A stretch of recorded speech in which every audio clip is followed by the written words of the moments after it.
বলেছিলেন যে স্বৈরাচারের সাথে যুদ্ধ শেষ হয়ে যায়, ভূখণ্ডের যুদ্ধ শেষ হয়ে যায়, কিন্তু মেয়ে হওয়ার যুদ্ধটা আসলে কখনো শেষ হয় না। মেয়েদের যে আইডেন্টিটি, ওদের এক্সিস্টেন্সটাকে তো সবখানে ডিনাই করা হয়েছে। তো একজন ফেমিনিস্ট স্কলার আছে, তার নাম হচ্ছে ক্যাথরিন ম্যাকিনন। তিনি বলছেন সংবিধান হচ্ছে form of a male legal intervention. তো আসলে আপু ইকুয়ালিটি হচ্ছে মিথ, কনস্টিটিউশনে যেটা আছে, যেটা ইনপ্র্যাকটিক্যালি আসলে একদমই নেই। মাত্র একজন নারী দিয়ে বাংলাদেশের অর্ধেক পপুলেশন ফিমেল, তাদের অধিকার কিভাবে রিফ্লেক্ট হবে? করা হয়নি। এখন এটা সংবিধানে কেন থাকতে হবে? কারণ সংবিধান হচ্ছে রাষ্ট্রের সর্বোচ্চ আইন। ভায়োলেন্স যখন উইমেনকে করবে, তার মানে আমি রাষ্ট্রের সর্বোচ্চ আইনকে লঙ্ঘন করছি।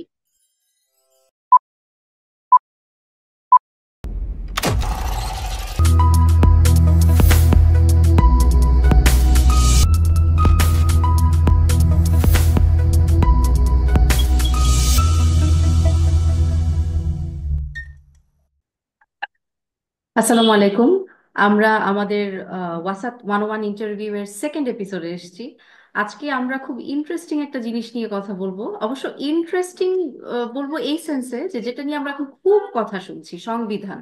সংবিধান নিয়ে আমরা অনেক কথা শুনছি, পেপারে, মিডিয়াতে, নানান জায়গায় এবং নানান তর্ক বিতর্ক শুনছি, কিন্তু এইখানে আজকে স্পেসিফিক্যালি আমরা যেটা নিয়ে কথা বলবো সেটা হচ্ছে সংবিধানে নারী অধিকার নিয়ে যেই বিষয়গুলো আছে সেগুলো নিয়ে আমরা কথা বলবো, এবং সেই জায়গাটা কতটুকু স্পষ্ট বা কতটুকু ঘোলা ঘোলাটে আর কি, সেই জিনিসগুলো নিয়ে আমরা কথা বলবো। তা আমার সাথে আজকে আছে হচ্ছে আম, ফাতিমা রাইসা। রাইসা আসলে একদমই আমাদের মানুষ। আমরা আমরা মানে আমরা আসলে একসাথেই কাজ করি, এবং রাইসা বলা যেতে পারে যে আমার ছোট বোন। যদিও ওর কাছ থেকে আমি অনেক কিছু শিখি, এবং আজকে এই যে সংবিধান নিয়ে আমরা কথা বলবো, এখানে কিন্তু আমার মনে হয় যে শুধু দর্শকরা না, আমারও অনেক কিছু জানার আছে রাইসার কাছ থেকে। রাইসা, তোমার পরিচয়টা একটু ছোট্ট করে আমাদেরকে বলো। ওয়ালাইকুম আসসালাম আপু।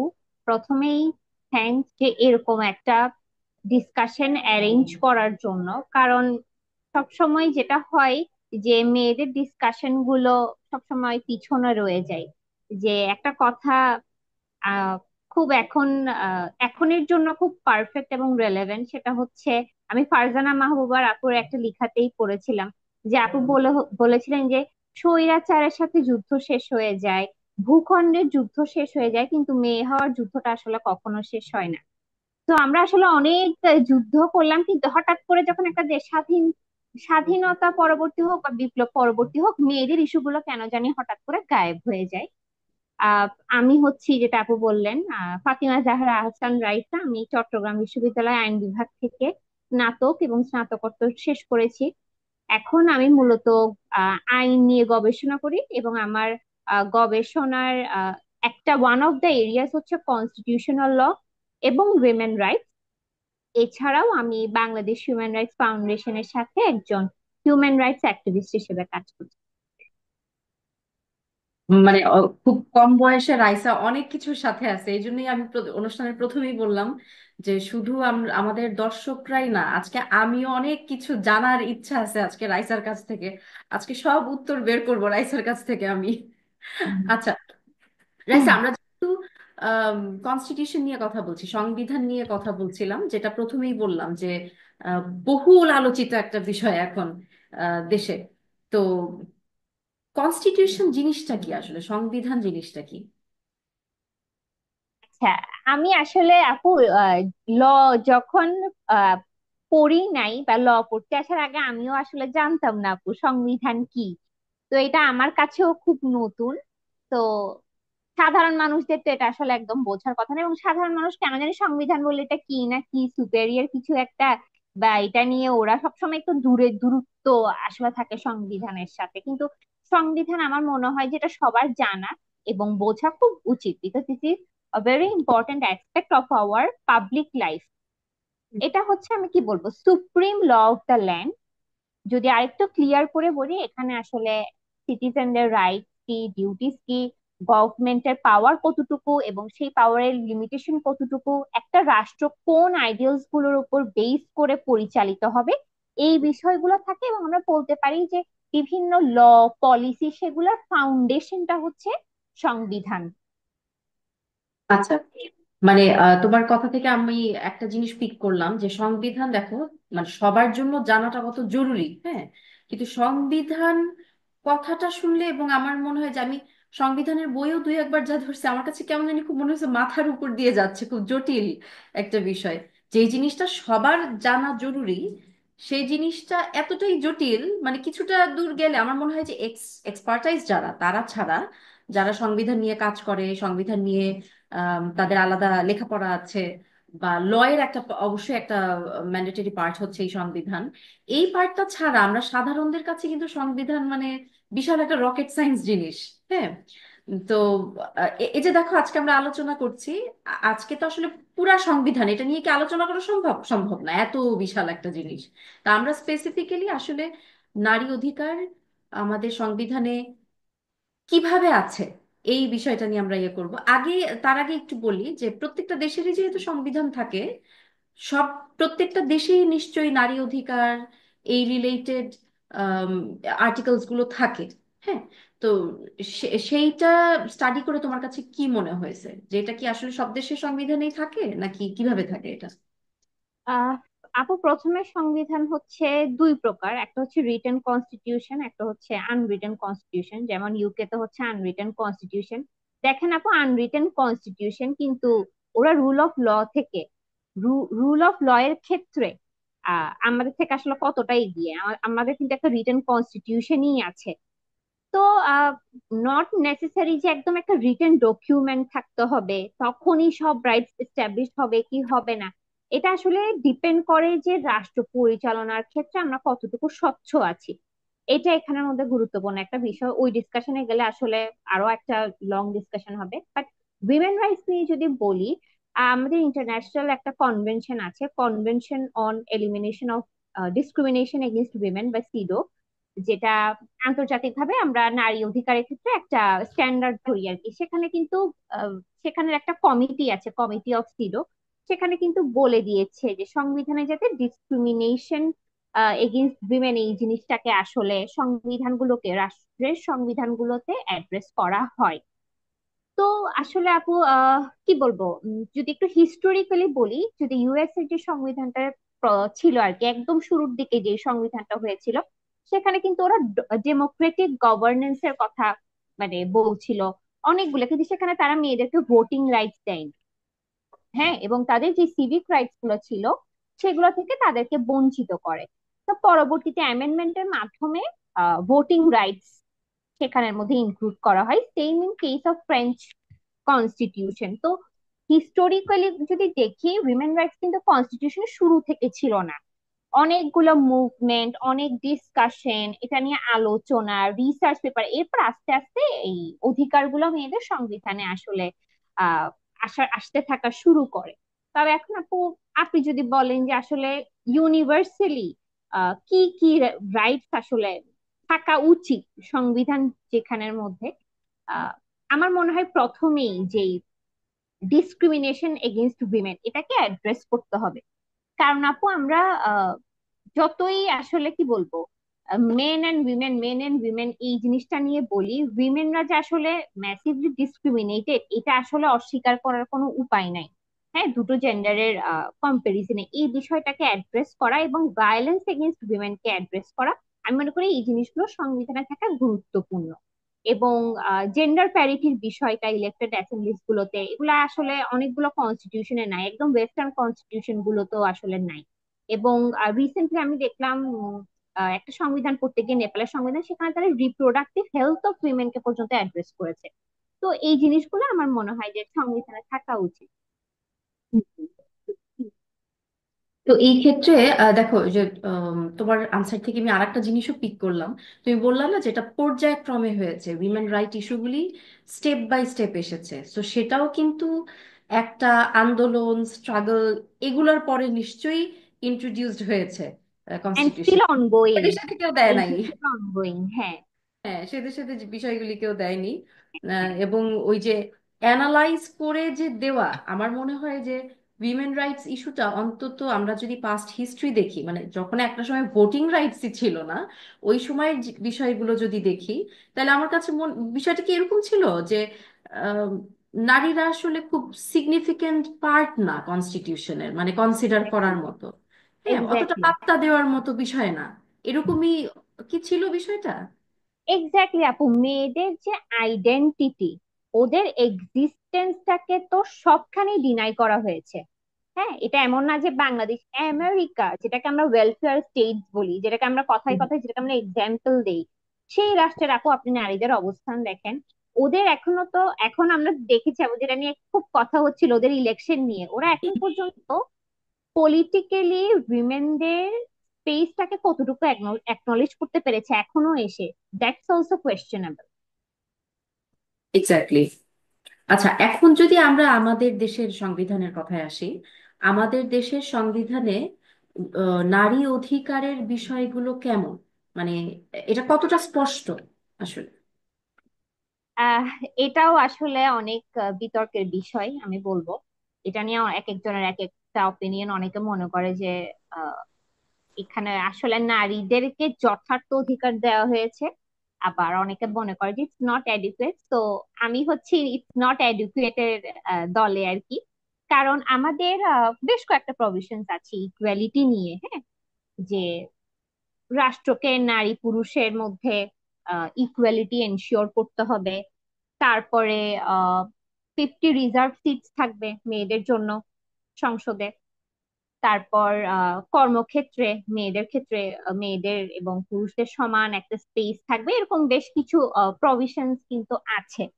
তবে এক্সপ্লিসিট না, একদমই আমি বলবো না যে মেয়েদেরকে, এক্সপ্লিসিট ওয়ার্ডিং গুলো পড়লেই বোঝা যায় যে এখানে আসলে মেয়েদেরকে খুব এক্সপ্লিসিট ভাবে বা ডিরেক্ট ভাবে এখানে অ্যাড্রেস করা হয়নি।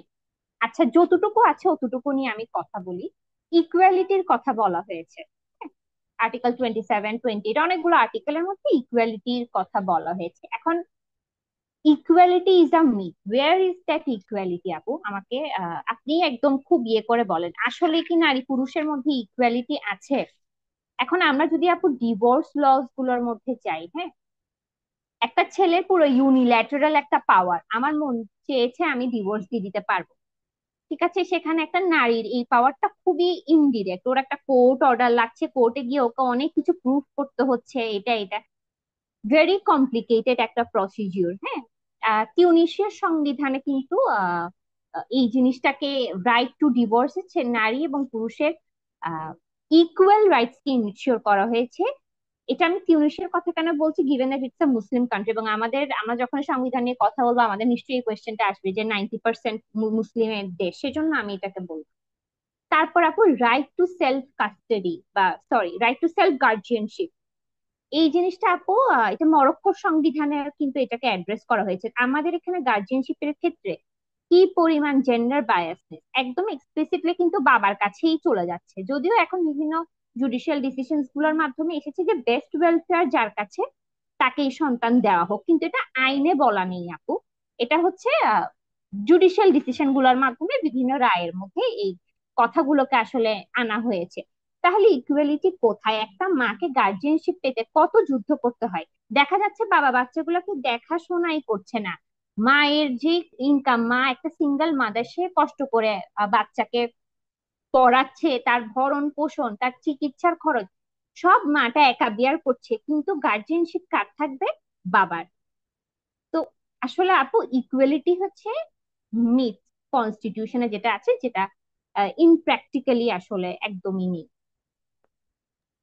ইনফ্যাক্ট আমি আজকে সংবিধানটা একটু পড়ছিলাম, মানে সংবিধানের যে থার্ড পার্টটা যেটা, ওই জায়গাটা আমি পড়ছিলাম, যেখানে নারী পুরুষের কথা বলা হয়েছে, বা ফান্ডামেন্টাল রাইটস এর পার্টটা। হ্যাঁ, ফান্ডামেন্টাল রাইটস নিয়ে যেই তৃতীয় অংশ যেটা, সেটা আমি পড়ছিলাম। তো আমি না সব জায়গায় দেখলাম যে কমন কথা, হ্যাঁ, যে নারী পুরুষ ইকুয়ালিটির কথা, বা ইকুয়াল সব প্রিভিলেজ তারা পাবে, বা আইন আইনগতভাবেও ইকুয়াল ট্রিটমেন্টই তারা পাবে, হ্যাঁ। হ্যাঁ, হ্যাঁ, এই যে তুমি যে কথাটা বললা না, যে এটা ইটস জাস্ট আ মিথ, বা এটা একটা জাস্ট, মানে কি বলবো, যে জাস্ট একটা, মানে একটা পিকচার পারফেক্ট ফেরি টেল স্টোরির মতো লেখা, হ্যাঁ, যে এরকম এরকম হবে, এরকম এরকম হবে, বাট রিয়ালিটিতে নিশ্চয়ই বিষয়গুলো আমরা যখন আইনগতভাবে দেখি, যদিও আমি লয়ের ধারে কাছের মানুষ না, আমি যতটুকু সামান্য যেটুকু বুঝি যে আহ, মানে তোমার নিশ্চয়ই আরো ভালো এক্সপিরিয়েন্স আছে আছে যেহেতু তুমি কোর্টে কাজ করো, এবং নিশ্চয়ই নিজের চোখেও অনেক কেসেস তুমি দেখেছো, যে রিয়ালিটিতে জিনিসগুলো এত সোজা সাপটা না, এত সরল না যে ইকুয়ালিটি চাচ্ছে আর ওভাবে সব দিয়ে দিচ্ছে। সো, এবং তুমি আরেকটা কথা যেটা বললা যে মোস্ট ইম্পর্টেন্টলি, আমরা যখন আমাদের দেশের নারী, মোস্টলি নারী অধিকার নিয়ে আহ, মানে সংবিধান অনুযায়ী কথা বলতে যাই, বা ল অ্যান্ড অর্ডার নিয়ে, ল নিয়ে কথা বলতে যাই, তখন এই যে 90% মুসলমানের দেশ, এই কথাটা কিন্তু চলে আসে। তো এই জন্য টিউনিশিয়ার এক্সাম্পলটা আমাদের খুব দরকার ছিল। আমরা এখন ওই যে লন্ডন আমেরিকার সাথে তো দিলে হবে না, বা ইউকে, ইউএস, অস্ট্রেলিয়া, এই সমস্ত দেশের সাথে দিলে কিন্তু এটা যুক্তিতে দাঁড়ায় না, হ্যাঁ। তো টিউনিশিয়ার এক্সাম্পলটা আসলে আমার মনে হয় যে এটা আমাদের মানে পড়াশোনারও বিষয়, ভাবারও বিষয় আর কি। তুমি যেটা বলছো হয়তো আমরা নেক্সট আরো শুনবো তোমার কাছ থেকে। আচ্ছা, এরপরে যেটা আমার কাছে মনে হচ্ছে যে উম, নারীবাদীদের যেই চাওয়াগুলো, হ্যাঁ, তাদের যে ডিমান্ড গুলো, নারীবাদী পার্সপেক্টিভ থেকে সংবিধানটা আসলে কেমন, মানে সংবিধানে কি আছে, বা এই উইমেন রাইটস অ্যাক্টিভিস্ট যারা আছে, নারীবাদী আমি নাই বললাম, আমি উইমেন রাইটস অ্যাক্টিভিস্ট বললাম এক কথায়। কারণ আমরা জানি যে নারীবাদী ফেমিনিজম এগুলো আবার আরেকটা প্রবলেমেটিক টার্ম, সো আমরা ওই ডেফিনেশন আপাতত না যাই। তো যারা উইমেন রাইটস অ্যাক্টিভিস্ট, তাদের পার্সপেক্টিভ থেকে সংবিধানটা কতটুকু ক্লিয়ার, বা তারা তারা কি মনে করে যে সংবিধানটা নারী অধিকারের ক্ষেত্রে কেমন হওয়া দরকার? যেটা বললেন আর কি আপু, যে feminism is a conflicting term আমাদের বর্তমান প্রেক্ষাপটে। তবে আমার মনে হয় যে আমরা যখন সংবিধান বলেন যে কোনো ইতিহাস, স্পেশালি নারীদের পার্সপেক্টিভে পড়বো, আমাদেরকে ফেমিনিজম পার্সপেক্টিভটাকেও জানতে হবে যে ওরা আসলে কি ভাবে। তো একজন ফেমিনিস্ট স্কলার আছে, আহ, তার নাম হচ্ছে ক্যাথরিন ম্যাকিনন। তিনি বলছেন সংবিধান হচ্ছে form of a male legal intervention. কারণ হিস্টোরিক্যালি আপু রাইসা, আমি একটু ইন্টারাপ্ট করি তোমাকে এখানে, হ্যাঁ। যেমন আমি যদি এখন ফেমিনিজমের কথাটা বলি, দেখো ফেমিনিজমের কিন্তু অনেকগুলা ব্রাঞ্চেস আছে। আমরা যদি ওই মার্ক্সবাদী ফেমিনিজম বলি, তারপর হচ্ছে ওই সমাজতান্ত্রিক ফেমিনিজম বলি, রেডিক্যাল ফেমিনিজম বলি, এরকম বিভিন্ন অনেক, ওয়েভও আছে। হ্যাঁ, অনেকগুলো ওয়েভও আছে, অনেকগুলো ব্রাঞ্চও আছে, এবং এদের কিন্তু এক একজনের চিন্তাধারা এক এক রকম, আইডিওলজিক্যাল চিন্তাধারা এক এক রকম, হ্যাঁ। তো স- এখন কনস্টিটিউশন হচ্ছে এমন একটা জিনিস যেখানে তো হয়তো এতগুলা ব্রাঞ্চ আমরা রাখতে পারবো না। তো এখানে কি জিনিসটা এমন আহ, মানে এমন কি হতে পারে যে তুমি তুমি যেখানে শেষ করছো তুমি ওটা থেকে কন্টিনিউ করবা, হ্যাঁ, এটা জাস্ট আমি একটা কোয়েশ্চেন রাখছি, এটা তুমি পরে অ্যাপ্রোচ করো। যে এমন কি হতে পারে যে আমাদের যে কমন নেসেসিটি গুলো, আমাদের যে কমন কমন যে ইয়েগুলো, চাহিদাগুলো, হ্যাঁ, সেগুলোকে ইনকর্পোরেট করা। কারণ আমি জানি যে যতগুলো ব্রাঞ্চেস আছে এগুলো ওনাদের এক একজনের মতবাদ এক এক রকম। আহ, মানে কারো কারো কাছে মনে হয় যে পুরা ইনস্টিটিউশনকেই ভেঙে দিতে হবে উইমেন রাইট স্টাবলিশ করার জন্য। কারো কারো কাছে মনে হয় যে না না, ইনস্টিটিউশন থাকবে, কিন্তু ইনস্টিটিউশনের ভিতরে যে লজ, রেগুলেশন, কনস্টিটিউশনে যা বলা আছে এগুলাকে আমাদের রিফর্ম করতে হবে। সো এরকম কিন্তু দুটো ভাগ আছে, হ্যাঁ।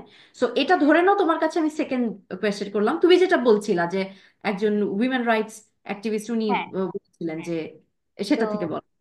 যে উনি ফেমিনিস্ট স্কলার, তিনি যেটা বলেছেন যে it's a form of male legal intervention. It's because historically আমরা যদি দেখি, সংবিধান কিন্তু মেলরাই লিখেছে। কনস্টিটিউশন বিল্ডিং প্রসেসে, রিফরমেশন প্রসেসে নারীদের ইনভলভমেন্ট ছিল খুবই কম।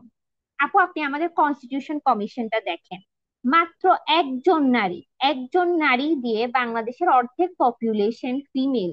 তাদের অধিকার কিভাবে রিফ্লেক্ট হবে কনস্টিটিউশন কমিশনের মধ্যে? এটা আমি আমি খুবই কি বলবো, হার্ট ব্রোকেন ছিলাম এই যখন আমি কনস্টিটিউশন কমিশনের ফরমেশনটা দেখেছিলাম। বাংলাদেশে এত নারী পাবলিক ইন্টারেস্ট লিটিগেশন লয়ার্স আছে। পাবলিক ইন্টারেস্ট লিটিগেশন কিন্তু এই মামলাগুলো কিন্তু বেসিক্যালি কনস্টিটিউশনাল ল,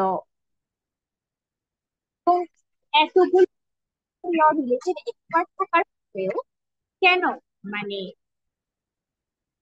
কেন নাই? তো আপু, কনস্টিটিউশন কমিশনের মধ্যে আমরা দেখছি শুধু একজন উইমেন রিপ্রেজেন্টেশন এখানের মধ্যে আছে। তাহলে আমি যেটা বললাম যে পাবলিক ইন্টারেস্ট লিটিগেশন লয়ারদের মধ্যে মোস্টলি কিন্তু ফিমেল। হুম। বাংলাদেশের টপ যারা লয়ার্স আছে অনেকেই ফিমেল, আমি বলছি না মেল নাই, কিন্তু ফিমেল অনেকেই আছে। কেন নাই? এতগুলো পাবলিক প্রাইভেট বিশ্ববিদ্যালয়ে নারীরা আইন পড়াচ্ছে, আইন গবেষণা করছে, কেন এখানের মধ্যে তারা নাই? তার কনস্টিটিউশনাল এক্সপার্ট তো কম নাই। এমন মানে নাই যে, মানে সবসময় একটা কথা আছে যে না আমরা পাচ্ছি না মেয়েদেরকে, না মেয়েরা আছে। আমরা তো এটা পড়ে আসছি, দেখে এসেছি, আমরা জানি এখানে এক্সপার্টাইজ ফিল্ড আছে। তাহলে আপনিই বলেন আপু, এখানে কনস্টিটিউশনের মধ্যে কাদের কোন পার্সপেক্টিভে রিফ্লেকশনটা আসবে? তো এটা একটা এখানের মধ্যে ম্যাসিভ কনসার্ন। তো উইমেন রাইটস অ্যাক্টিভিস্টরা কিন্তু এটাই ভাবে যে আমরা বলছি যে পাবলিক লাইফ, পাবলিক পাওয়ারের সাথে ইনভলভ একটা বিষয় হচ্ছে কনস্টিটিউশন, যেখানে প্রাইভেট অ্যাসপেক্ট সেটা বারবার এখানের মধ্যে হারিয়ে যাচ্ছে প্রাইভেট অ্যাসপেক্টটা। কারণ আমাদের সমাজের প্রেক্ষাপটে মেয়েরা কিন্তু ওই প্রাইভেট ঘরের ঘরের অ্যাসপেক্টেই বেশি থাকে আমাদের সমাজটা এখনো যেরকম আর কি। ঘরে ডোমেস্টিক ভায়োলেন্স কিভাবে হয়? ডোমেস্টিক ভায়োলেন্স কি একটা কনস্টিটিউশনাল ইস্যু না, একটা পাবলিক ইস্যু না? যদি এভাবে করেই মেয়েদেরকে ডোমেস্টিক ভায়োলেন্স হতে থাকে, তাহলে সেটা কি কনস্টিটিউশনাল ভায়োলেশন না? সেটা কি পাবলিক কি বলবো স্টেবিলিটির ভায়োলেশন না? তাহলে সেই ভায়োলেন্স এগেইনস্ট উইমেন এটা নিয়ে আমাদের সংবিধানে কোনো কিছুই নাই। যেখানে বাংলাদেশে একদম পিকে ভায়োলেন্স, এই যে উইমেনদের ভায়োলেন্স, এটা উইমেন ভায়োলেন্স এত পিকে থাকার পরে আমাদের সংবিধানে এটাকে অ্যাড্রেস করা হয়নি। এখন এটা সংবিধানে কেন থাকতে হবে? কারণ সংবিধান হচ্ছে রাষ্ট্রের সর্বোচ্চ আইন। ভায়োলেন্স যখন উইমেনকে করবে তার মানে আমি রাষ্ট্রের সর্বোচ্চ আইনকে লঙ্ঘন করছি। হ্যাঁ, এখন আমি যখন আদালতে যাচ্ছি, একজন লয়ার যখন আদালতে মামলাটা নিয়ে যাচ্ছে, তাকে ইন্টারপ্রেট করতে হচ্ছে যে ভায়োলেন্সের কারণে সংবিধানের সাপোজ আর্টিকেল ইকুয়ালিটির আর্টিকেল গুলো ভায়োলেট হয়েছে। কিন্তু কেন সে ডিরেক্টলি বলতে পারছে না যে সংবিধানে এরকম একটা এক্সপ্লিসিট আর্টিকেল আছে সেটার ভায়োলেশন হচ্ছে? তো এটা কিন্তু মানে সব সময় ঘুরিয়ে পেঁচিয়ে আমাকে এই যে প্রুফটা করতে হচ্ছে, এটা আমার কাছে খুব বেশি আমার কাছে এটা আসলে ফিজিবল মনে হয় না। এটা একটা বিষয়। এবং আহ, যেটা বললাম, আপু আপু আপনি আমাকে আরেকটা যে কোয়েশ্চেনটা করেছেন যে অনেকগুলো ফেমিনিজম আছে, সবাইকে কি আমরা ইনকর্পোরেট করতে পারবো না? এখন আপু এটাই যে আমি তো সবাইকে আসলে এটাতে ইনকর্পোরেট করা সম্ভব না। সবার দাবিগুলো ফেমিনিস্ট কেন, অনেক আছে নিজেদেরকে ফেমিনিস্ট অ্যাড্রেসও করে না, এরকম অনেকে অনেক দাবি নিয়ে আসবে। আমার রাষ্ট্রে সোশিও কালচারাল কনটেক্সটটা কি সেটাকে আমার মাথায় রেখে আইন রচনা করতে হবে, সংবিধান রচনা করতে হবে।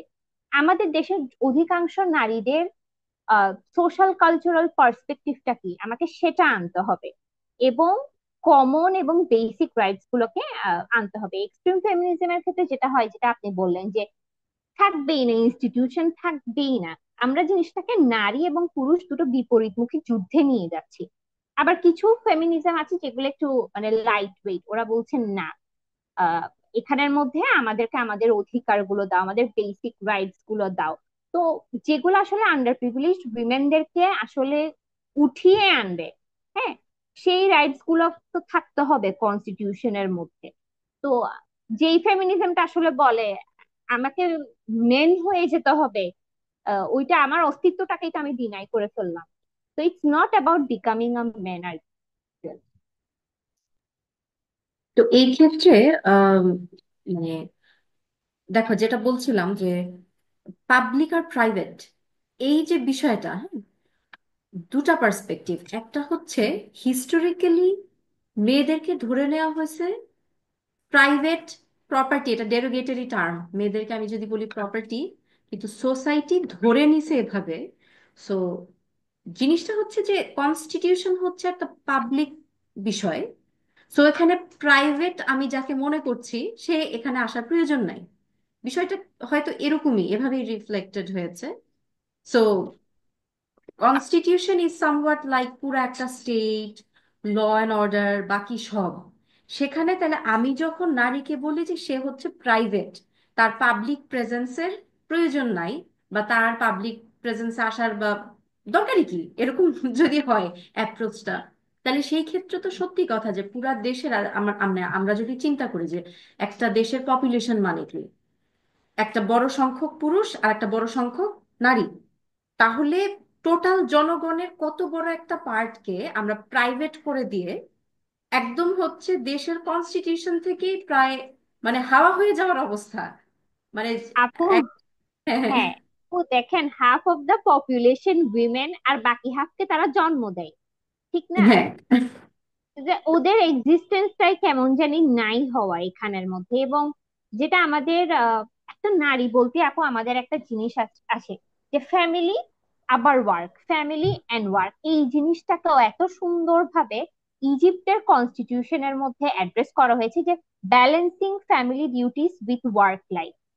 মানে এই যে কেয়ার গিভিং, মেয়েদের এই কেয়ার গিভিং এর বিষয়টাও কিন্তু সেখানের মধ্যে অ্যাড্রেস করা হয়েছে। কারণ প্রেগনেন্সি রিলেটেড যেই হ্যাসেল গুলো সেগুলো একটা পুরুষকে কিন্তু যেতে হয় না। তো অবশ্যই সে যেহেতু তোমার একটা রাষ্ট্রকে, ভবিষ্যৎ প্রজন্মকে সে দিচ্ছে, তাকে তো তোমার স্পেশাল প্রভিশনস দিতে হবে। Then comes equity in play এখানের মধ্যে। এক্স্যাক্টলি। যে দেখো এই যে প্রেগনেন্সির বিষয়টা, এটাকে যখন আমরা প্রাইভেটাইজ করে ফেলি, একটা মেয়ে প্রেগনেন্ট হয়ে একটা মেয়ে সন্তান জন্ম দেয়, সে তো একটা দেশের সিটিজেনকে জন্ম দিচ্ছে যে নেক্সট ডে দেশটার জন্য কাজ করবে বা ওই সোসাইটিটার জন্য কাজ করবে। সো কনস্টিটিউশন যদি বিষয়টাকে এভাবে কনসিডার না করে, তাহলে মানে জিনিসটা কেমন হিপোক্রেটিক না এই জায়গাটায়। আচ্ছা, আর একটা যেটা বলছিলাম যে এই যে কনস্টিটিউশন গুলো তৈরি হয় মূলত পুরুষদের হাতে। হ্যাঁ, এখন এখানে একটা তো হচ্ছে যে হ্যাঁ মানে যেহেতু আমি যদি একদম মনস্তাত্ত্বিক ভাবে বলি যে এখন আমার হাতে যদি একটা জিনিস ক্রিয়েট হয়, আমার নলেজ যতটুকু, আমি আমার মানে আমার প্রজাতির মানুষকে আমি যতটুকু, আমার জাতীয় মানুষকে আমি যতটুকু জানবো, আমার আউটপুটটা সেরকমই হবে। হ্যাঁ, যেমন আমি একজন বড় ইসলামিক স্কলার, ইন্টারন্যাশনাল স্কলার, উনি, এটা আমি এক্সাম্পল হিসাবে বলছি আর কি। উনি একটা লেকচারে বলছিলেন যে যেমন আমরা শারিয়া লতে বা ফিকের মধ্যে আমরা মেনস্ট্রুয়াল সাইকেল নিয়ে যেই ইয়েগুলো দেখি, হ্যাঁ, যে কতদিন পরে হচ্ছে একটা মেয়ে ক্লিন হয়ে নামাজ পড়তে পারবে, এই জিনিসগুলি লিখছে একটা পুরুষ। তো পুরুষের কি আসলে এক্সপিরিয়েন্স আছে যে পিরিয়ড কয়দিন হয়? এটা উইমেন টু উইমেন ভ্যারি করে। এটা আমি এক্সাম্পল হিসাবে বলছি, হ্যাঁ, এটা নাথিং টু মানে ক্রিয়েট আ কন্ট্রাডিকশন, সেটার জন্য না। কিন্তু যখন মেয়েদের বিষয়টাও একটা পুরুষ লেখে, মানে একদম কোর বিষয় যেটা পুরুষের এক্সপিরিয়েন্স করার কোনো সুযোগই নাই, তাহলে সে আউট অফ আ ব্লু এই রুলিংস গুলো কিভাবে লেখে? হ্যাঁ, সেখানেও কিন্তু কোনো উইমেন পার্টিসিপেশন নাই, অন্তত উইমেন ইস্যুতেও কিন্তু উইমেন পার্টিসিপেশন নাই, কনস্টিটিউশন ল যেটাই বলো আর কি। সো কনস্টিটিউশন যখন এইভাবে যে ফেরি টেইলের মতো লিখে দেওয়া থাকে, যেহেতু বললাম যে এটা গড়ে দেওয়াই হচ্ছে পুরুষদের হাতে, এবং আমার এটা আমার ধারণা, মানে আমি জানি না এটা সঠিক কিনা, তুমি হয়তো বলতে পারবা, পৃথিবীতে যতগুলো দেশের কনস্টিটিউশন আছে সেটা কিন্তু মানে যুগে যুগে কি এন্টায়ারলি চেঞ্জ হয়েছে না, এটা রুট কিন্তু সেই পাস্ট হিস্ট্রি, যখন একটা দেশ ফ্রিডম পেয়েছে যুদ্ধ হয়ে তখন একটা কনস্টিটিউশন হয়েছে, সেটার হয়তো পর্যায়ক্রমে কিছু কিছু পয়েন্টস চেঞ্জ হয়েছে, কিছু কিছু জায়গা চেঞ্জ হয়েছে, এরকম। সো একদম ওই সময় যদি চিন্তা করি তখন তো উইমেন পার্টিসিপেশন আরোই নাই হিসাবে আর কি। So exactly. সেই ক্ষেত্রে তাহলে এটা কিন্তু একটা বড় ল্যাকিংস। এবং আমি যেটা বলছিলাম যে সবচেয়ে বড় কথা যে অ্যাজ আ উইমেন আমি আমার ডেইলি লাইফে কি এক্সপিরিয়েন্স করি, এবং আম, আমি এখন একটা প্রিভিলেজ পার্টে আছি, যেই মেয়েটা আন্ডার প্রিভিলেজড সেই মেয়েটা প্রতিদিন কি ফেস করে। একদম আমি যদি সেই চা বাগানে কাজ করা মহিলাদের কথা বলি, আমি যদি সেই খুলনার ওই বাদ বিধবাদের কথা বলি, তারপর হচ্ছে এই পার্বত্য অঞ্চলে থাকে যেই মহিলারা, আমি যদি তাদের কথা বলি, তারা তাদের হিসাবে কি কনস্টিটিউশনটা করা হয়েছে? না, নিশ্চয়ই। মানে আমি যতদূর ইয়ে পড়েছি, আলাদাভাবে হয়তো বলেছে যে জাতি গোষ্ঠী সব নির্বিশেষে হচ্ছে ল অ্যান্ড অর্ডার, বাট এটা তো একটা জেনারেল টার্ম।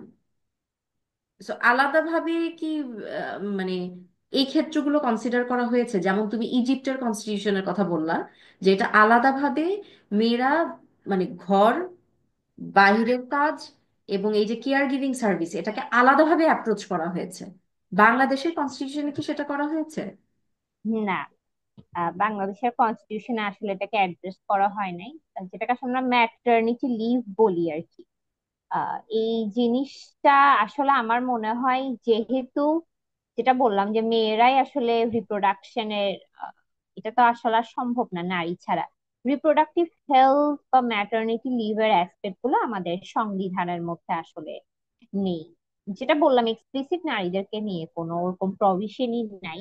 আর একটা তো প্রভিশন এরকম আছে যে নারী এবং যেটা পিছিয়ে পড়া জনগোষ্ঠী, ওদেরকে আনার জন্য কিছু কোটার ব্যবস্থা, এটা যেটা নিয়ে আসলে আমাদের অনেক বড় একটা কোটা আন্দোলনই হলো। কিন্তু সেটা একটা সময় দরকার ছিল আর কি, ওই কোটাগুলোর, নারী কোটার। এখন আসলে আহ, যেই জায়গায় আসলে পড়ালেখা থেকে শুরু করে অ্যাডমিশন টেস্টের আমরা রেজাল্ট দেখি, বা বিভিন্ন জায়গায় নারীদের পারফরমেন্স গুলো দেখি, নারীরা নিজেরাই তো বলেছেন যে তাদের আসলে এই জায়গায় কোটাটা দরকার নেই। তো নারীরা যেটা এখন দাবি করছে যে তাদের সেফটি, সিকিউরিটি, এই জিনিসগুলোতে তাদেরকে যাতে মোর এমফাসাইজ করা হয়, সেটাকে যদি এনশিওর করে তাহলে আসলে তাদের আর কোনো মানে বাধা বিপত্তি থাকবে না। এবং এবং এই কথাটাও কিন্তু উঠছিল যে রাদার দেন কোটা, কোটার চাইতেও বেশি যেটা প্রয়োজন সেটা হচ্ছে ন্যায্যতা, ইকুইটি। হ্যাঁ, যে একটা মেয়ের চাকরিতে জয়েন করার বয়স সীমা, সেই জিনিসটা যেহেতু মেয়েদের একটা গ্যাপ নিতে হয় সাংসারিক কারণে, প্রেগনেন্সির কারণে, বাচ্চা লালন পালন, সেই ক্ষেত্রে মেয়েদের বয়সের স্প্যানটা আরেকটু বাড়িয়ে দেওয়া। বা আমি যদি বলি যে এই যে মানে কোটা আন্দোলনের সময়ও তো এগুলো নিয়ে খুব কথা হচ্ছিল। যেমন একটা মেয়ে হয়তো কোটাতে চান্স পেয়েছে, হ্যাঁ, আচ্ছা, কোটাতে চান্স পাওয়ার পরে তার পোস্টিংটা হয়ে গেল একদম একটা প্রত্যন্ত অঞ্চলে, কিন্তু তার সাথে হয়তো আম, 1 বছর বয়সে একটা বাচ্চা আছে। তো এখন মানে সে তাহলে এটা কিভাবে ইনকর্পোরেট করবে? হ্যাঁ, এবং আমি দেখেছি যে সেরকম একটা অপরচুনিটি পাওয়ার পরে মেয়েটা আর যেতে পারে নাই। কারণ ওই বাচ্চাটাকে নিয়ে ওই প্রত্যন্ত প্রত্যন্ত অঞ্চলে তাকে তো একটা সাপোর্ট সিস্টেম নিতে হবে। তো আপু তার এখন আপনি এই জায়গায় একটা ছেলেকে চিন্তা করেন, ও কিন্তু চলে যায়। হুম। মানে এই যে সংসারের কাজ সামলানো আপু, এটা কিন্তু এই বারবার মেয়েদের, মানে আমরা যখন মেয়েদের কথা বলি তখনই আসে। হ্যাঁ আপু, প্রেগনেন্সি এটা তো এক্সপ্লিসিটলি মেয়ে নারীদেরই একটা বিষয়। কিন্তু আপু এই যে সংসারের কাজ, হ্যাঁ এই যে বাচ্চা হওয়ার পর আমরা ছেলেদেরকে বলি না আপনার ক্যারিয়ারের কি হবে, বাট ওরও কিন্তু একটা রেসপন্সিবিলিটি আছে ওই বাচ্চাটাকে লালন পালন। এখন আমরা দেখি কি, বাবা বিদেশে, বাবার চাকরির কারণে শহর থেকে দূরে, একদম মাই কিন্তু বাচ্চাটাকে মানে লালন পালন করছে। তো এখানের মধ্যে আসলে আপু দুইজনকে আমরা এখানে একটা আসলে অনেক বড় এটা জেন্ডার স্টাডিজ এর একটা বিষয় হয়ে যায়, যে আমরা যখন দুজনকেই হাউস হোল্ড কাজগুলোতে ইনকর্পোরেট করতে পারবো না, এটা আসলে অনেক ডিফিকাল্ট হয়ে যায়। হ্যাঁ, কিছু জিনিস তো আছে ন্যাচুরাল, প্রেগনেন্সি, এখানে আমাকে ইকুইটির কথা ভাবতেই হবে। হ্যাঁ, যে মেয়েটার কিন্তু একটা স্পেস দরকার, এখানে ম্যাটারনিটি লিভ আছে। তারপরে আরো অনেকগুলো, এই যে প্রেগনেন্সি টাইমটা, একটা পিরিয়ডটাতে, এই পিরিয়ডটাতে তো এখন একটা কম্পিটিটিভ পরীক্ষা দিল আপু। আমি এরকম অনেক আমার সিনিয়র আপুদেরকে চিনি, প্রেগনেন্ট অবস্থায় জুডিশিয়ারি পরীক্ষা দিতে যাচ্ছে, চিটাগং থেকে ঢাকায় গিয়েছে। মানে আমার একটা আপুর কথা বারবার মনে পড়ে, উনার কথা, যে উনি একদম প্রিলি কোয়ালিফাই করেছে প্রেগনেন্ট অবস্থায়, আপুটা বমি করছিল, মানে এমন একটা সিচুয়েশনে প্রিলি কোয়ালিফাই করে রিটেন কোয়ালিফাই করেছে উনি। আর তখন মনে হয় উনি 7 মান্থস প্রেগনেন্ট, মানে আনইমাজিনেবল। এবং যখন ভাইভা থাকে, ভাইভাতে হচ্ছে কি উনি একদম ওনার প্রেগনেন্সি লাস্ট স্টেজ উনি ভাইভা দিতে গিয়েছেন। মানে আনইমাজিনেবল এই জিনিসটা, জাস্ট বিকজ সে পারতেছে শরীরের সাথে কষ্ট করে করে সে এতটুকু নিয়ে গিয়েছে, এখানে তো কোনো একটা রিস্ক থাকতে পারতো। তাহলে ওর জন্য কি স্পেশাল প্রভিশনটা এখানে থাকবে? তো এই জিনিসগুলো আসলে কনসিডার দরকার, যে তার হ্যাঁ, হলটা হয়তো সঙ্গেই থাকতে পারতো। প্রতিটা এরিয়ায় এরিয়ায় পরীক্ষা সেন্টার গুলো করার ব্যবস্থা করো তোমরা, তাকে 10টা মিনিট বাড়াই দাও পরীক্ষার হলে, 15টা মিনিট বাড়াই দাও। তার অসুস্থ লাগতে পারে, তাই তার একটু পানি খেতে ইচ্ছে হতে পারে, একটু স্পেসটা দাও, এটাই চাচ্ছে মেয়েরা। এক্স্যাক্টলি, এই জন্যই আমি ন্যায্যতার ন্যায্যতার কথাটা বললাম। বা এই যে পোস্টিং এর কথাটা বললাম, এখন যেই মেয়েটার একটা কোলের বাচ্চা আছে তাকে কি প্রত্যন্ত অঞ্চলে পোস্টিং দেওয়াটা জরুরি? তাকে তো এক্স্যাক্টলি। কাছাকাছি একটা জায়গায় দেওয়া যেত, বা সে যেই শহরে আছে সেই শহরেই তো দেওয়া যেত, একটা প্রভিশনে রেখে আর কি দেওয়া যেতে পারতো। তো এই জিনিসগুলো আসলে অ্যাপ্রোচ করাটা জরুরি। অবশ্যই আমাদের ডিসকাশন ওয়াইজ আমার কাছে মনে হচ্ছে যে এই জায়গাগুলো অ্যাপ্রোচ করাটা জরুরি। কারণ তাকে ব্রেস্ট ফিডিং করতে হচ্ছে, বাচ্চার বাবাকে তো আর সেটা করতে হচ্ছে না, একটা কোলের বাচ্চাকে তো সে কি করবে? তখন হুম তাকে তো হুম। বাচ্চাটাকে তার সাথেই রাখতে হবে, আর কোনো অপশন নাই এখানে। এবং ওই যে আমরা পাবলিক প্রাইভেট প্রপার্টি এভাবে কথাটা বলছিলাম, এই বাচ্চাটা কি শুধু এই মায়ের? এই বাচ্চাটা তো নেক্সট এই পুরো দেশটা রাষ্ট্র, চালানো একটা পুরো মানুষ। রাষ্ট্রের দায়িত্ব এটার হ্যাঁ, মধ্যে, পুরো মায়ের না এটা। আমরা ধর্মীয় পার্সপেক্টিভে গেলেও পুরো রাষ্ট্র কমিউনিটিকে হেল্প করতে হবে মাটাকে, বাচ্চাটাকে রেইজ করতে। Exactly, exactly. সো আচ্ছা, আমার মনে হয় যে এইটা এত ইলাবোরেট একটা জিনিস, এইটার জন্যই হয়তো যদি আমরা আরেকদিন বসতাম তাহলে হুম খুব হুম। ভালো হতো।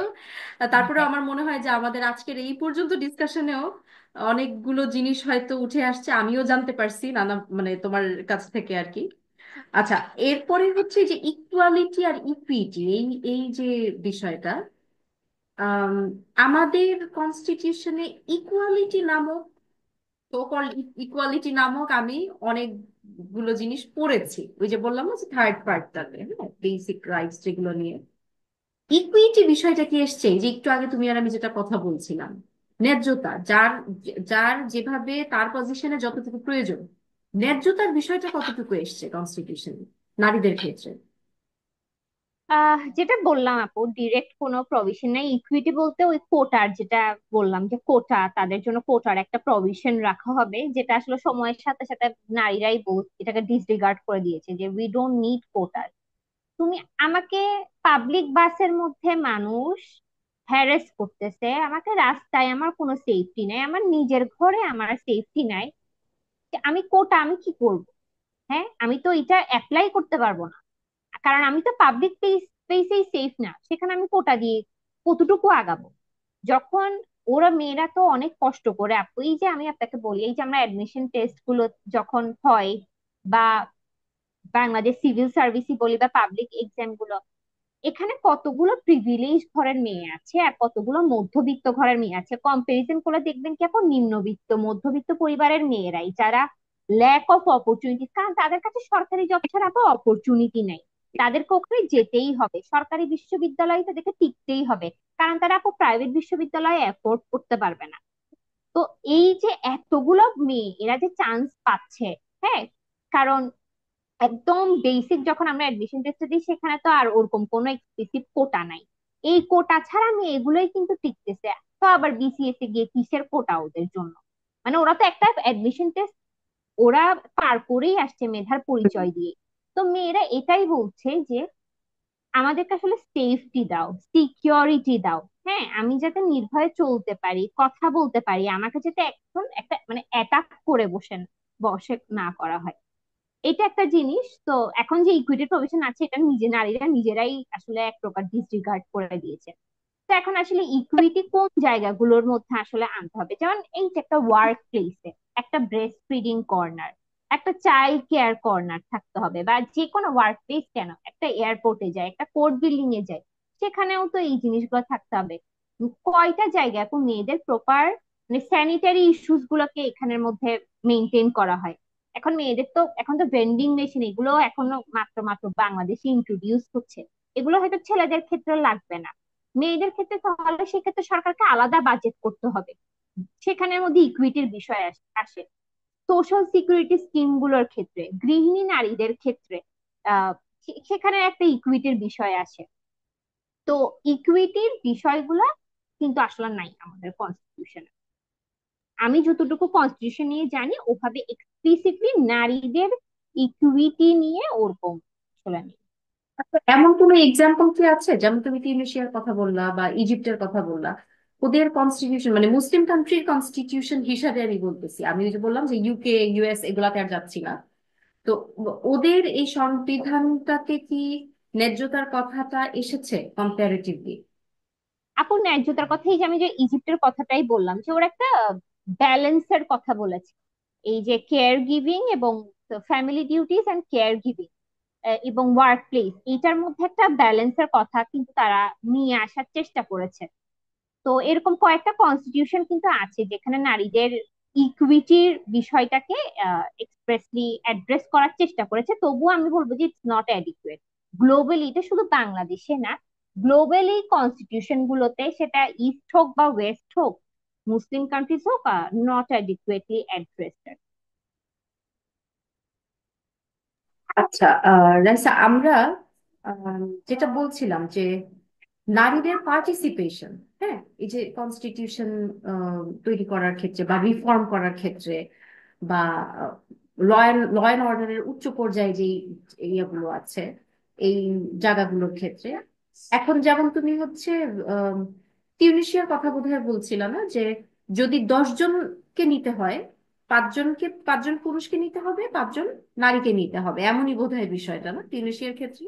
আচ্ছা, এখন আমি আহ, অনেক জায়গায় যেটা শুনি যে ঠিক আছে, নারী আমরা এরকম হাফ হাফ ইকুয়ালি 50-50 করে নিলাম, কিন্তু আমি যদি যোগ্য নারী 5জন না পাই, তাহলে সেই ক্ষেত্রে কি হবে? আচ্ছা, এটা একটু ক্লিয়ারিফাই করি। যোগ্য নারী কেন বলা হচ্ছে? কারণ ওই যে কথাটা, যে মেয়েদেরকে তো একটা গ্যাপ নিতে হয়, হুম হুম হুম। সাংসারিক কারণে, বাচ্চা কাচ্চা, এই সমস্ত কারণে। ছেলেদের যেহেতু এই গ্যাপটা নাই, সো এই পেজটাতে, রেইজ বলছি না, আমি পেজ বলছি, এই পেজটাতে কিন্তু নারীরা একটা টাইম ল্যাগে পড়ে যাচ্ছে। তো সেই ক্ষেত্রে দেখা যাচ্ছে যে একদল পুরুষ যেই পেসে আগাতে পারছে, নারীদের পেসটা কম্পারেটিভলি যেহেতু গ্যাপ পড়ছে, সেই অর্থে কমে যাচ্ছে। তো আমরা যদি এখন এরকম একটা 10 জনের কথা চিন্তা করি, 5জন পুরুষ 5জন নারী, সেখানে যদি 5জন যোগ্য নারীকে না পাওয়া যায়, মানে তাহলে বিষয়টা কেমন? মানে এই 50-50 যখন আমি করব, তাহলে 5জন যোগ্য নারী তো আমাকে পেতে হবে। হ্যাঁ, এটা আমার ফার্স্ট কোয়েশ্চেন। এটার সাথে একটু লিঙ্কড কোয়েশ্চেন করি। এই যে 5জন নারীকে আমরা একসাথে পাচ্ছি না পুরুষের বরাবর, তাইলে ওইটার রুট কজটা কি? সেটাও কি আমাদের আসলে দেখা উচিত? হুম কনস্টিটিউশন হুম। দিয়েই কি এই জিনিসটা এনশোর করা উচিত, যে আমরা বলি না যে একটা বাচ্চাকে তো আমরা ছোটবেলা থেকে গ্রুম করি তার ভবিষ্যতের জন্য। সো ওই 5জন নারী কেন সমানভাবে আসতে পারলো না পুরুষের পাশাপাশি? তাইলে কি সেটা রুটের গ্রুমিং এ কোনো প্রবলেম ছিল এই কারণে?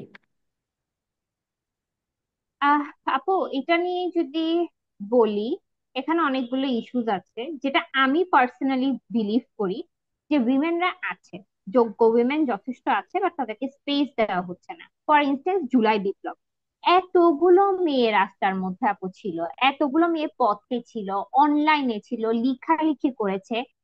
মানে ওরা কিভাবে করে প্রোটেস্ট করেছে, কিভাবে করে, how they have fought for their motherland. কিন্তু হঠাৎ করে আন্দোলন শেষ, সবাই গায়েব। মানে ওদেরকে আমরা আর কোথাও স্পেসে দেখতেছি না। সবখানে ছেলে সমন্বয়ক, ছেলে মানে রিপ্রেজেন্টেশন তো উপদেষ্টা মন্ডলীতে 3 জনের মধ্যে 3জনই ছেলেই গেল। ঠিক না? মেয়েরা কোথায় এখানে? নারীরা আপু কোথায়? সব স্পেস থেকে মেয়েরা চলে যাচ্ছে। প্রতিটা সেমিনারের মধ্যে নারী নাই তো নাই, রিফরমেশন নিয়ে কথা বলছে, রাষ্ট্রের রিফরমেশন নিয়ে তারা কথা বলছে, কিন্তু সেখানে কোনো নারী বক্তা নাই, সব পুরুষ বক্তা। কোথাও কোথাও একটা নারী বক্তা। তাহলে এতগুলো মেয়ে, আপু নিজের দেশকে প্রোটেক্ট করাও তো একটা কোয়ালিফিকেশন, যোগ্যতা। তাহলে এই মেয়েরা আপু কোথায়? বাংলাদেশের প্রেক্ষাপটে আমি সেটাকে বলছি আর কি। এখন রুট কজ, সাপোজ এখন আমাদের এখানে তো অনেকেই বলে যে মেয়েদের পড়ালেখা বা অন্যান্য জায়গায় ডিগ্রিজ এর ক্ষেত্রে, এগুলোর ক্ষেত্রে ছেলেরা অনেক মানে এগিয়ে আছে। কিছু রুট কজ এটা বলে আর কি।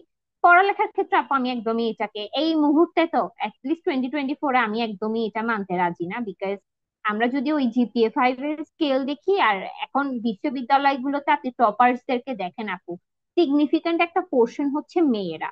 হ্যাঁ, তো তবুও যদি মেয়েরা যদি এডুকেশন অপরচুনিটিতে না পায়, এটা মেবি ডিউ টু ডিসক্রিমিনেশন, আমি কি বলবো আর। এটা তো পটেনশিয়ালকে এখানের মধ্যে ড্র্যাগ করার কোনো বিষয় এখানে আমি দেখছি না। মানে এটা অনেকে আসলে আপু এভাবে ইন্টারপ্রেট করে যে মেয়েরা তো গাধা, কি পড়ালেখা করবে, এদের তো ব্রেইন নাই, মানে এরা তো ঘরের কাজ করতে হয়েছে, ওরা আবার কিসের পলিটিক্স বুঝবে, আর কি পড়ালেখা করবে। হ্যাঁ, এটা একটা বিষয় যে যদিও বাংলাদেশে আমরা দেখেছি মেয়েদের টিম গিয়ে রোবোটিক্সে খুব একটা মানে খুব ভালো পারফরমেন্স করে আসলো। স্পোর্টস এর কথা আমরা দেখছি, ফুটবল টিম গুলো, ক্রিকেট টিম গুলো কত ভালো পারফর্ম করছে। এটা একটা বিষয়। প্রেগনেন্সি আপু, আমি উম, মনে করি pregnancy is a temporary condition. এটার জন্য কোনো মানে আমি পলিটিক্যাল রিপ্রেজেন্টেশন আমার লিমিটেড হয়ে যাবে, আমি সেটাকে এগ্রি করি না। হ্যাঁ, টিউনিশিয়ার মধ্যে সাপোজ ওদের বিষয়টা এরকম এক্সাম্পল দিয়ে আমি এটা যদি বলি যে যখন নির্বাচনের ক্ষেত্রে পলিটিক্যাল পার্টিগুলোকে কি করতে হবে যে ক্যান্ডিডেট লিস্ট দিতে হবে, ক্যান্ডিডেট লিস্টে সাপোজ 10 জন, 10 জন থেকে 5 জন নারী, 5 জন পুরুষ। ঠিক আছে, আমার কথা হচ্ছে পাওয়া যাবে 5 জন নারী, কেন ইজিলি 5 জন যোগ্য নারী পাওয়া যাবে। হ্যাঁ, আমি বলবো 10 জনও যোগ্য নারী পাওয়া সম্ভব বাংলাদেশের কন্টেক্সট। আমি এটা খুব কনফিডেন্টলি বলছি, বিকজ আমি মেয়েদের সাথে অনেক কাজ করেছি, আমি সেটা থেকেই আমি এটা কনফিডেন্টলি বলতে পারি যে নারী পাওয়া যাবে। আর যদি পাওয়া নাও যায়, সাপোজ প্রেগনেন্সি একটা রিজন, এমন আইনের বিধান থাকতে হবে যে সেখানে তুমি গ্রাউন্ডস দাও, তুমি রিজনেবল গ্রাউন্ডস দাও, একটা ক্লজই থাকতে হবে কেন তুমি 5 জন নারীকে পাঠাতে পারো না, এটা তো রাষ্ট্রের ব্যর্থতা। এটা একটা ক্লজ থাকতে হবে।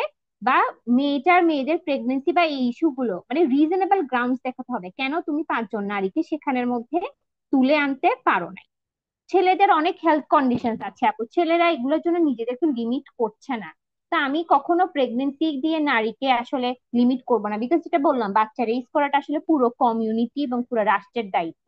আর জেন্ডার প্যারিটি লস কিন্তু এটা বলছে না যে মানে আনকোয়ালিফাইড আনএডুকেটেড উইমেনদেরকে তোমরা আনো, এরা বলছে কোয়ালিফাইড মেন এন্ড উইমেন। এটাই কিন্তু বলছে যে কোয়ালিফিকেশন দ্বারাই তোমরা ওদেরকে জাজ করো, কিন্তু সিস্টেমেটিক ডিসক্রিমিনেশন কারণে ওরা হচ্ছে না।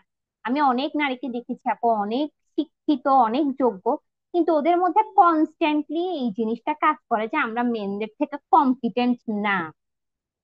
যেখানে ছেলেরা অনেক আপু লেস কোয়ালিফাইড, কিন্তু ওদের আই এম দ্য ম্যান মানে এইটা দিয়ে তারা অনেক দূর চলে যাচ্ছে, কোনো যোগ্যতা নাই আপু।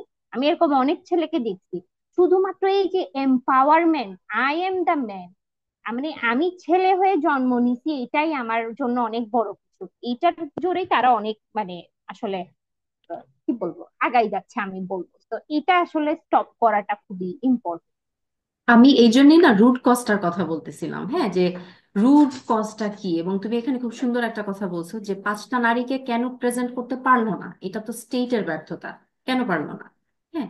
তো দেখো, উম, আমরা যদি এডুকেশনের দিকে দেখি, আমি অন্তত আমি যেহেতু ইউনিভার্সিটিতে পড়াই, আমি পাবলিক প্রাইভেট দুটাতেই, প্রাইভেটে তো আছি, পাবলিকেও পড়ানোর কিছুদিন পড়ানোর এক্সপিরিয়েন্স আমার হয়েছে। আমি প্রত্যেকটা ক্লাসে দেখি উম, মেয়ে স্টুডেন্টের সংখ্যা সব ক্লাসে, প্রত্যেকটা ক্লাসে কম, ইউনিভার্সিটি লেভেলে। ওয়ারেস ছেলেদের সংখ্যা প্রত্যেকটা ক্লাসে বেশি। পাবলিক আমি কোনো একটা হম ক্লাস হম হম। এই পর্যন্ত পাই নাই, আমি 2016 থেকে ইউনিভার্সিটিতে পড়াচ্ছি এখন পর্যন্ত, আমি কোনো একটা ক্লাস এরকম পাই নাই যে যেই ক্লাসে ছেলেদের চাইতে মেয়েদের সংখ্যা বেশি, অন্তত বরাবর ইকুয়াল, এটা পাই নাই। হ্যাঁ। তো আমার কাছে তখন মনে হলো যে তাহলে নিশ্চয়ই মেয়েদের ড্রপ আউট রেট বেশি। মেয়েদের প্রাইমারি থেকে সেকেন্ডারি, তারপরে হচ্ছে এসএসসির পরে যে কলেজ, সেটাতে একটা বড় ড্রপ আউট আছে। এসএসসির পরে একটা গ্রুপ অফ পিপল বা মফস্বলের ওদিকে হয়তো মনে করে আচ্ছা এখন আর করে কি হবে, বিয়ে দিয়ে দিই, আচ্ছা হাইয়েস্ট ইন্টারমিডিয়েট, এরপর আর দরকার নাই এখন। ফার্স্ট ইয়ার সেকেন্ড ইয়ারের পর অথবা গিয়ে ড্রপ আউট হয়ে যায় ইউনিভার্সিটি লাইফে। হলো যে হয়তো সে ইউনিভার্সিটিতে উঠেছে, বা ইউনিভার্সিটি না, হয়তো ইউনিভার্সিটি বাদ দিলাম, হয়তো তার এলাকার আশেপাশের একটা কলেজেই জয়েন করেছে, কিন্তু যেহেতু বিয়ে হয়ে গেল, বাস ইন্টারমিডিয়েট পাস তো করছে, আর প্রয়োজন নাই। তো আমার কাছে ওভারঅল মনে হলো যে তাইলে মেয়েদের ড্রপ আউট রেট বেশি, প্রবলেমটা গোড়ায়। তো এই ড্রপ আউটটা কেন হচ্ছে? তাইলে তো এইটা তো একটা স্টেটের রেসপন্সিবিলিটি এখানে আপু থাক। আমি একটা ডিফারেন্ট এক্সপিরিয়েন্স শেয়ার করি, আমাদের যেটা হতো আর কি আমার ইউনিভার্সিটি লাইফে। আপু মেয়েরা ক্লাস নিয়ে হচ্ছে খুবই মানে কনসার্ন, ওরা সব ক্লাস লেকচার তুলবে, নোট করবে, ছেলে ফ্রেন্ডরা ওদের নোটের জন্য বসে থাকবে, মানে মেয়েদের প্রেজেন্সটা বেশি ছিল। আমি জানি না যে ছেলে মেয়ের রেশিওটা আমাদের ক্লাসে ঠিক কিরকম ছিল, আমি কম্পেয়ার করতে ওটা পারছি না, কিন্তু ক্লাসে মেয়ে বেশি থাকো, ছেলেরা হয়তো আড্ডা দিচ্ছে আপু, কথা বলতেছে, কিন্তু মেয়েরা স্কুলে যতটা তাও কাছাকাছি রেশিও পাবা, হ্যাঁ, ইউনিভার্সিটিতে উঠে কিন্তু এই বিষয়টা ইমব্যালেন্সড। কমে যায়। হুম, এবং ইমব্যালেন্স। আর আমার চোখে দেখা, আমি আবার ক্লাসে টপ মোস্ট যদি দেখি, টপ হুম মোস্টের মধ্যে কিন্তু অনেক মেয়ে আছে ছেলেদের হুম তুলনায়। হুম হুম। হ্যাঁ, তো এইটাই বললাম যে আবার ধরো সোসাইটির একটা চিন্তা দিয়ে ভাবে আটকায় দেওয়া যে মেয়েদের কোনো মানে সামহাও এনিহাও বুদ্ধি কম বা নলেজ কম, এই জন্য আগাইতে পারে না। হ্যাঁ, কিন্তু দেখো যে রেশিও কম, বাট স্টিল আমি টপ মোস্টদের মধ্যে সবসময় মেয়েদেরকে পাইছি। মেয়েরা ছিলই আর কি ঘুরে ফিরে। হ্যাঁ, তো এ, যখন আসলে ভেগ যুক্তিগুলি দেওয়া হয়, ইনফ্যাক্ট এই যে সমন্বয়কদের কথা যেটা বলতেছিলা যে ওরা আম, মানে ইনস্টিটিউটের একটা জায়গায় কেন যেতে পারি না, আমরা তো পুরুষ সমন্বয়কদের দেখছি, প্রায়ই দেখছি নানা ইস্যুতে হোক যেভাবে হোক আমরা দেখছি। আমি বিবিসির একটা প্রতিবেদন দেখেছিলাম যে নারী সমন্বয়করা কই গেল, মানে রাস্তায় যারা সাধারণভাবে আন্দোলন করছে ওদের কথা আমি বাদই দিলাম, কিন্তু যারা সমন্বয়কদের মধ্যে ছিল যে নারীরা, তারা কোথায় গেল? প্রবলেমটা কোথায়? তুমি যে সেফটি অ্যান্ড সিকিউরিটির কথাটা বললা, সেখানে কিন্তু এই বিষয়টাই উঠে আসছে। সেফটি অ্যান্ড সিকিউরিটি শুধু রাস্তাঘাটে না, সেফটি অ্যান্ড সিকিউরিটি সাইবার ইয়েতেও, মানে স্পেসেও নাই। সাইবার স্পেসেও নাই।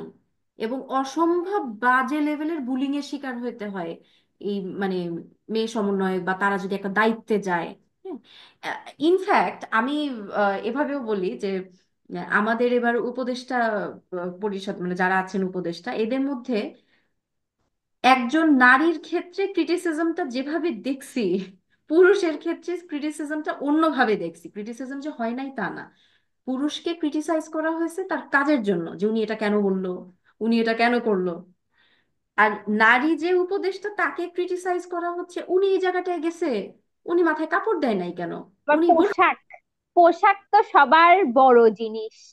which is very irrelevant, মানে কম্পেয়ারিং টু হার রেসপন্সিবিলিটিস। তার রেসপন্সিবিলিটির জায়গা যেটা, সেখানে সে কি করলো সেখানে ক্রিটিসিজম ঠিক আছে। সেখানে ক্রিটিসিজম থাকতেই পারে যা এটা করা উচিত হয় না, এই জিনিসটা ইয়ে করা উচিত হয়। কোথায় সে কি পড়বে, নারী কেন উপদেষ্টা হইলো, এটাই হলো অনেকজনের অবজেকশনের কারণ। কিন্তু তার জ্ঞান, সে কতটুকু কি কন্ট্রিবিউট করছে স্টেটের জন্য, তার যোগ্যতা কতখানি, এটা এটা ডাজন্ট ম্যাটার। হ্যাঁ, সো এটাই বললাম যে আমি যখন বিবিসির এই প্রতিবেদনটা দেখি তখন কিন্তু এইটাই, যে সিকিউরিটি যে বিষয়টা, সাইবার সিকিউরিটি এখন অনেক বড় একটা ইস্যু মেয়েদের জন্য। আম, মানে জাস্ট বিকজ হয়তো নিজের মান সম্মানটা চিন্তা করে, এই চিন্তা করে দেখা যায় অনেক মেয়েই অনেক রেভলিউশনারি কাজ থেকে হয়তো পিছায় যায়, বা একটা খুব আলোড়ন সৃষ্টি করবে এটা বলবো না, কিন্তু খুব প্রতিবাদী লেখা, প্রতিবাদী কথা, এই ভয়েসগুলো কিন্তু হারায় যায় এই সাইবার সিকিউরিটির কারণে আর কি। এটা কিন্তু একটা গুরুত্বপূর্ণ অ্যাসপেক্ট হতে পারে কনস্টিটিউশনের, সাইবার সেফটি। কারণ আমরা এখন সাইবার দুনিয়ার মধ্যে বসবাস করছি, সাইবার স্পেসকে সেফ রাখাও কিন্তু একটা কনস্টিটিউশনাল অব্লিগেশন হতে পারে রাষ্ট্রের, বাট এটা নাই আসলে কনস্টিটিউশন। ঠিক আছে রাইসা, আমার মনে হয় যে এই জিনিসটা এমন, আমরা মনে হয় ঘন্টা পার করে দিলেও এই কথাগুলো শেষ শেষ হবে না। হবে না তারপরে আলোচনা। মনে হয়েছে যে আমাদের আজকের আলোচনায় আমরা অনেকগুলো বিষয়, আমি অন্তত জানতে পারছি, এবং যারা শুনবে আশা করি তারা অনেক কিছু জানবেন। এবং এটা জানাটা একটা রাইট। হ্যাঁ, আর যেহেতু আমরা নারী অধিকার নিয়ে কথা বলছি কনস্টিটিউশনের সাথে মিলিয়ে, এটা তো নারীদের জন্য অবশ্যই জানাটা একটা রাইট। যদিও এখানে অনেকগুলো জিনিস হয়তো আমরা আজকে আলোচনা করতে পারি নাই, যে কনস্টিটিউশনে মেয়েদের প্রপার্টি রাইটস, তুমি ডিভোর্স রাইটের কথা বললা, বা অন্যান্য যে রাইটস গুলো আছে, পলিগামি আছে, অনেকগুলো পলিগ্যামির সংবিধানে বিষয়টা আছে। নিষিদ্ধ। হ্যাঁ, হ্যাঁ। এক্স্যাক্ট। এখানে না ছোট্ট একটা অ্যাডিশন করি আমি, যে দেখো ট্রাইবাল সিস্টেমে একটা মেয়ে কিন্তু ট্রাইবের দায়িত্বে থাকে। হ্যাঁ, তো সেখানে একটা মেয়ের সাথে 19-20 কইরা কেউ চলে যাবে, এই বিষয়টা বেশ কঠিন ছিল। কিন্তু এখন স্টেট সিস্টেমে কিন্তু প্রত্যেকটা সিটিজেন ইন্ডিভিজুয়াল, রাইট? সো যখন প্রত্যেকটা সিটিজেন ইন্ডিভিজুয়াল, তখন কিন্তু তার জন্য লটা ওভাবেই ডিফাইন্ড হওয়া উচিত।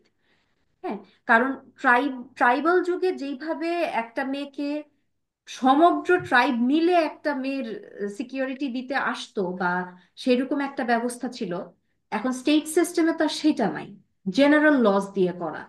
তো এই জিনিসটাও আমার মনে হয় যে যখন আমরা মেয়েদের রাইটস এর লগুলি তো বেশি কন্ট্রাডিক্টরি, হুম। এবং ওই মুসলিম কান্ট্রি বা আমরা মুসলিম সংখ্যাগরিষ্ঠ এই জিনিসগুলো বলেও হচ্ছে অনেকটা বিষয়টা হচ্ছে কি বলবো যে রিফর্ম করাটা কঠিন।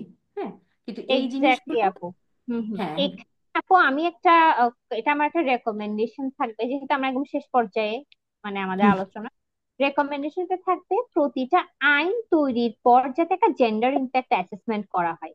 কারণ হুম, আমাদের রাষ্ট্রীয়ভাবে স্পেশালি পার্সোনাল ল, ফ্যামিলি ল গুলো করার ক্ষেত্রে কি দেখা যায় আপু, ছেলেদেরকে অ্যাক্টিভ একটা অবজেক্ট রেখে আর মেয়েদেরকে প্যাসিভ একটা অবজেক্ট রেখে আইনগুলো বানানো হয়। অ্যাক্টিভ মানে যাদের জন্য আইন, যাদের সুবিধার্থে আইন, আর মেয়েদেরকে হচ্ছে কোনোভাবে একটু ফাঁক ফোকর দিয়ে ঢুকাই দিলাম আর কি কিছু রাইট।